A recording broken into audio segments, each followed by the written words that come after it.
Hey guys, ఈ రోజు అయితే మా బండి టైర్ పంక్చర్ అయిపోయింది. ఈ టైర్ కున్న బొక్క చూస్తుంటే కావాలని ఆకాష్ గాడు ఈ టైర్ కి పచ్చ కలర్ స్క్రూ డ్రైవర్ తో బొక్క పెట్టినట్టున్నాడు. ఎక్కడే జరిగినా నన్నెట్టున్నారే మీరు. నటించకో.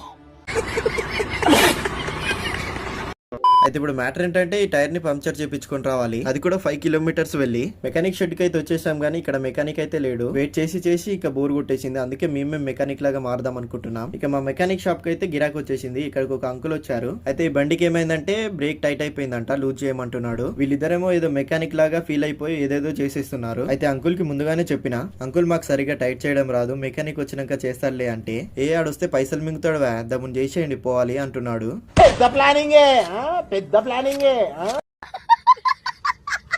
ఇక టైర్ అయితే పంక్చర్ చేపించేసుకున్నాం. సో గైస్, ఇది ఈ రోజు వీడియో. ఇంకా సబ్స్క్రైబ్ చేసుకోకుంటే వెంటనే సబ్స్క్రైబ్ చేసేసుకోండి. వీడియో చాలా మంది చూస్తున్నారు కానీ లైక్ అయితే కొట్టట్లేదు, లైక్ కూడా కొట్టండి. ఇక నెక్స్ట్ వీడియోలో కలుద్దాం. Bye bye.